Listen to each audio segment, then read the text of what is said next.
and welcome to Paradigm, the interview series where we look into the ethics of artificial intelligence and its implications for online safety and today's youth. I'm your host, Ruhani Surana, and today I'm honored to introduce Matthew Byrne, a renowned author and thought leader in the intersection between AI and ethics. Mr. Byrne is an adjunct faculty member and program director at UNSW AGSM, leading executive education programs that equip leaders to navigate today's complex, changing world. As a custodian of human intelligence and the co-author of Mutuality, The Future of Trust, he also has extensive experience exploring how human intelligence and artificial intelligence can be integrated to amplify judgment, build trust, and ultimately work towards a safer, more productive, and more advanced future. With over 25 years of experience across a variety of sectors, Mr. Byrne focuses on implementing human-centered leadership systems that balance technological adoption with governance, culture, and ethical accountability. It's a pleasure to have you here with us today, Mr. Byrne. We hope you're doing well. I am. Thank you. And thank you for that kind introduction. No problem. Without further ado then, let's get right into the discussion with our first question. So in your view, what are the two most important elements in an ethical, safe, and youth-friendly AI integrated future? Oh, that's a really good question. I guess when we talk about youth integrated as a focus, one of the things that I think we need to understand is how to create an understanding of the logic of what is happening around AI. We need to understand what the usefulness of AI is to us and how it will assist us rather than how it will replace us. One of the things we're doing at the moment is we're using AI in order to replace certain things that we do. And even at the most rudimentary level, we're using it to write emails for us, to do research for us, to do certain things for us. And with that, it is actually replacing something that is important for us to do. If we know how to research, if we know how to create good judgment, if we know how to interrogate the data, then AI is a really good tool for us to be able to do it faster, more efficiently, and more effectively. But if we don't know how to interrogate the data, if we don't know how to see patterns, if we don't know how to understand the logic of what is being created for us, then basically we're creating something that we don't understand, and we try to get our head around what that means to us. And if it's good enough and it gets the outcome we want, we might just accept it without necessarily interrogating it or using it in that most effective way. So if I look into how, Australia is trying to deal with the issue around social media at the moment, and Australia was the first country to ban social media for under 16-year-olds. And it did that because there was the social media and the connected AI usage around that was used in order to replace some of the activities that the young people needed to understand in order to learn. And so what happened is that that created some bullying, that created some inappropriate use of the actual information. The government responded or reacted in that way by banning it. And so now we've now got a second problem, that anyone under 16 doesn't know how to use social media until they are 16, and then they still don't know how to use social media. And they still don't know how to use it effectively.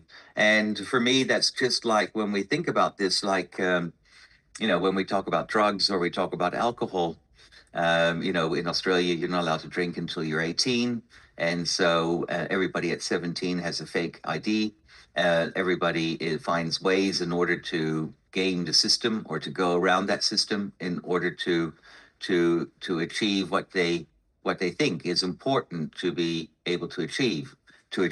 And so we don't actually have the conversation that actually, is this a really good thing to do? We just have that desire to work around the bans. And so we try to respond or react to certain things that are happening. But the one thing we don't understand is we don't really educate people incredibly well on how to use the modern tools that we have. And that's basically because as old people, we don't understand them, so therefore we can't teach them, and we can't actually create an understanding of what the ethical use of that is. And so therefore, because we are incompetent, we assume that our children are incompetent, and because we are incompetent and we can't teach them how to do it properly, we rely on the government to do that for us, and the government only can respond in banning it. And one of the things we need to realize is that this is the reality of the modern life that we're moving into. And so do we actually take that time in order to help people get used to it, understand how to use it, get value out of it? Or do we ban it, or do we do some things that then this means that we just shift the problem from here to there, and the problem hasn't actually been solved? So I don't know if that is a useful answer to you, but that's where I think it's one of the big issues that we're having is in the use of education, and also understanding how do we want to use this tool, and how do we actually want to create something meaningful with that. And because we don't do that, the tool creates meaningless stuff for us at times. All right, thank you so much for that, Mr. Byrne. That actually segues quite beautifully into the next question. So you'd mentioned that the way we have trained sort of the workforce of today to prefer the predictable and to prefer what is within our comfort zone, I believe that could be taken as, sort of a blind spot that we as a human race have had in terms of AI's likely trajectory. So do you think there are any other of those blind spots that we have had in terms of that trajectory and its future ethical challenges? So I work in the area of organizations, and so I work. I think about government. I think about non-for-profit organizations. I think about for-profit organizations. I think about community organizations, and all of those organizations develop a culture. And for many years we neglected culture because it was really, really difficult, and it was really hard to be able to set up a really good culture or to change a bad culture into a good culture. We, for many years, thought that leadership would do that. And we thought that if we really focused on educating leaders and create better leaders, that would then create a better culture. But leadership does not really in itself have any real influence on culture. Leadership has real influence on strategy. And so therefore, if an organization or a community or a system has a strategy to achieve something, leadership is really, really productive in order to help that. But then if you ask leadership to change culture, then all of a sudden the leadership skills that we have developed and the way that we lead are quite lacking in order to be able to do that. Because culture is not about an individual trying to mobilize people into action. Culture is about the way we do things around here, the way things get done, the way we treat each other, and the way I, as an individual, not as a leader, act within this organization. And so one of the things that we've forgotten in all of this is that leadership, that leaders are also followers. And that when we talk about myself as a leader, I have a role to fulfill.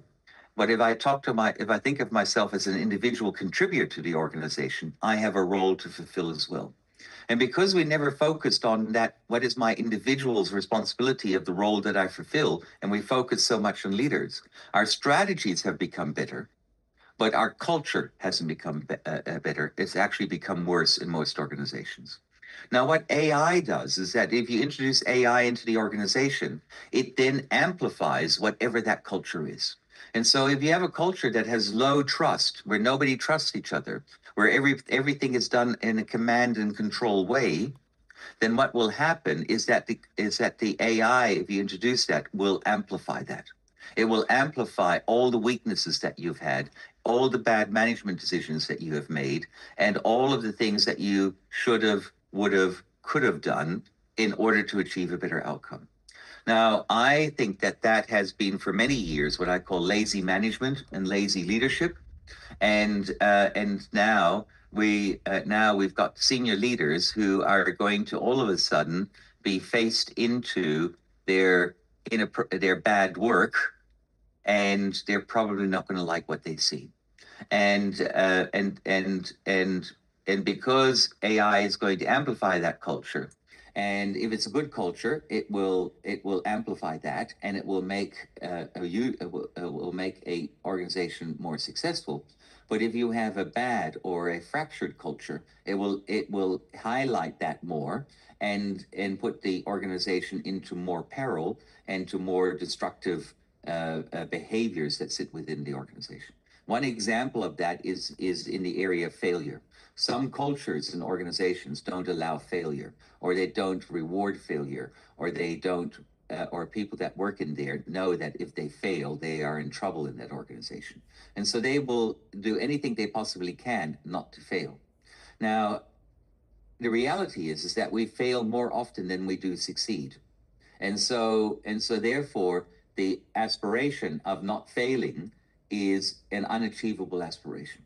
And so what we do today is that if we fail, we will not fail because we might use unethical means in order to do that. We will fail because we will not fail because we will blame other people for the failure. We will not fail because we can hide that failure and make it look like a success, and by changing the numbers or lying or doing different areas like that.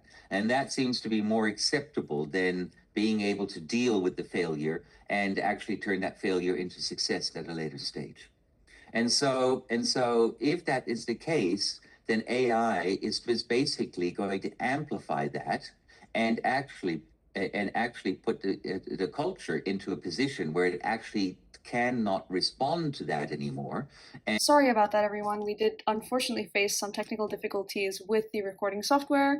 So for the remainder of the interview, we'll be hearing Mr. Byrne's wonderful insights from a recording made on the phone. So now on to the final question, Mr. Byrne, which I think that you partially would have addressed in, that first response that you gave about how we need to sort of change the narratives that we have around AI and the education that we have around that. So how do you think we can balance, how do you think we should approach the efforts to balance the empowerment, the safety, and the trust building for youth on these sort of AI platforms in an AI integrated future? How do we think that we should approach balancing that? And who do you think should bear that responsibility, Mr. Byrne? So that's a really good, very complicated question, right? To answer. Let me start with an experiment that is happening in Thailand at the moment. And so there's a young woman, she's in her 30s, who has been setting up what we call a micro-learning environment. And that micro-learning environment that she's working on is helping young children from the ages of 6 until 17 to use the technology, social media, artificial intelligence, and other things in order to build real to build entrepreneurial businesses. And so she helps these young children to think about the AI, the technology space that they're operating in as a business rather than as a social medium, and she helps them create small different things in order to be able to be successful in you doing that kind of business. I mean, when I was a child, right, which was a long time ago now, right, we would, people would set up lemonade stands and sell lemonade. They would do garage sales and sell certain things. And so there's always been an entrepreneurial spirit out there. The question is, how do I transfer that into the online technological social media AI space as we're doing that? The results that she's getting is that these young humans are building really strong businesses. They're making money out of them, and their behavior has changed because they understand that space to be a different space than they may have understood it to be before. So when you ask me whose responsibility is it to make that, I believe we should be able to give that responsibility to the actual young people of today. And and saying, here are the tools. You have to create a space in order to be able to use those tools for different things. And so sometimes we can use that for business. Sometimes we can use it for art. Sometimes we can use it for science. Sometimes we can use it for other things. And the moment we start to understand that the space has different possibilities for us than just being connected to friends and using it as a chat, as a social engagement, then usually the behaviors of the people change quite dramatically about that, because they understand the value of what that space actually gives them, rather than the privilege that they have to be able to use that space for whatever they want to. And so if we're going to give, if I believe we should give the children that responsibility, and we should give young to 14-year-olds the chance to do that, and give the 15 to 18-year-olds the chance to be able to really use that tool creatively, and to be able to find better expression, better use, better purpose with that space. Then what we need to do is, as older people, is to be able to support them by giving them good advice, helping them with some strong principles, and helping them learn from the mistakes in order to become better with that. The moment I take the responsibility away from young people and say, I am going to remove that responsibility, you're going to get people who are going to do it anyway, and you have then no influence on that. I can tell you now, I can tell you now that there are people under 16 in Australia using social media. Right. I can tell you that they have found different ways in different areas to do that. And they are far more clever, far more ingenious in doing that than we are able to keep up with trying to regulate that, or we're trying to understand what is actually going on. And of course, one of the things that we always have to be careful about is that in anything that we do, there is danger, right? That danger is our responsibility to protect society from that danger. And that danger is a criminal activity that is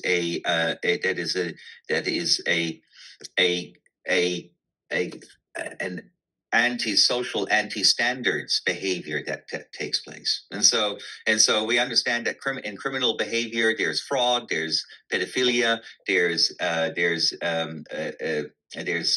identity theft, there's all of those type of things that are happening. But if we were to educate our people really around that, and actually run courses on that in school, which we currently don't do in Australia, that actually help people to really understand what that looks like, and so that they can start to make informed choices for themselves, you probably will start to get a different outcome.